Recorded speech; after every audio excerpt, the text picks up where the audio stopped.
excited to bring up Platinum Sparkles to ask our first question. Hello. Good to see you, Platinum. Hi, good to see you again. Thank you for joining us. So I'm Platinum from Superstonk on Reddit. We recently asked the community for questions for you, and the overwhelming majority have questions about FTDs and why they're allowed to exist. So Reg Show set out to reduce FTDs and limit how long an FTD can persist.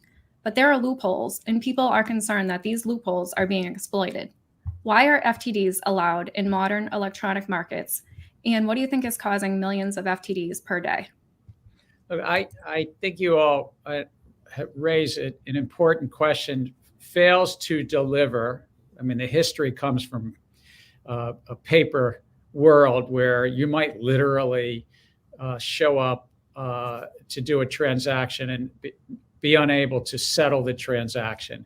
But you're right. In an electronic modern era, you would say, what is this about? Why would this still occur that you might, quote, fail to be able to deliver this security? I think we're doing a number of things to lessen that, to lower that. Even this rule that we finalized a week or two ago about shortening the settlement cycle from 2 days to 1 day, we added something else. We said on the same day that a trade happens, the very same day that you have to what's called affirm, confirm, and even allocate the transactions electronically that day as soon as technologically practical. We did something in addition that didn't get much press about what's called straight-through processing so that all the electronic pipes connect. But I share your thought that in the modern digital age, you would really think this would be at most a de minimis thing that happens because of some electronic glitches. Yeah. So you're saying these are being used nefariously? Do you think they're being that these loopholes are being purposefully exploited?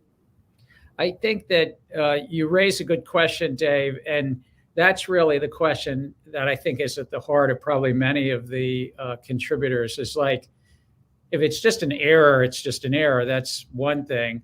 But is there any manipulative action? And that's really what our enforcement division, the 1,300 professionals in our enforcement divisions from time to time have to think about. The actual statistics are that it's a very small number of fails to deliver, not small in numbers, but small as a percentage of the daily trading. I mean, because there's such big numbers of daily trading.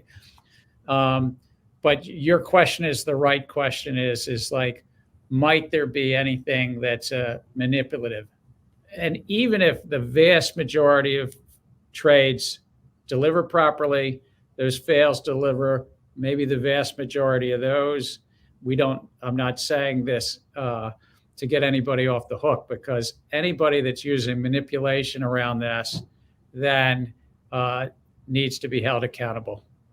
Do you think, though, that, and maybe this is getting too in the weeds, but the NSCC netting process could result in the understatement of the actual incidence of FTDs? So, I've heard different numbers. I've heard 1% or so of all trades in equities fail, or 3 to 5% maybe overall in the market, although I think that's dominated by ETFs. But if the netting process is something where it's actually sort of hiding or obfuscating the actual incidence of fails, is that a problem? Well, I think transparency is really important in each part of our markets, including in this topic around fails to deliver. It might be something that you'd even want to follow up and talk to our folks directly in the Division of Trading and Markets, and not isolate it just to this call. But the statistics that have been shared with me are closer to that 1%, but maybe there are statistics that you'd want to point out to us and we'd learn from that. It would be really helpful. Sorry, Platinum, was there anything else you wanted to follow up on? Well, last time you did say, because you kind of mentioned it right now, that there's a way that's existed for decades to file something with the SEC if there's a specific thing we think that should happen. So is that what you're talking about? And if so, what is it? What is the way? I was actually talking about actually having a meeting. Oh, okay. I was being more, but there are ways, you're absolutely right, Platinum. There are ways to file, in essence, a request that we do rulemaking or a request that we do certain things.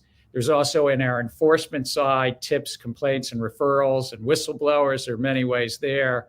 But I was just suggesting if there was specific statistics or a research paper or something, Platinum, you could send it to us, but also to meet with the staff. Our staff meets with market participants. They benefit meeting with some of the folks that are like yourself in this call. Awesome. All right. Thank you. All right. Thanks, Platinum. Appreciate it.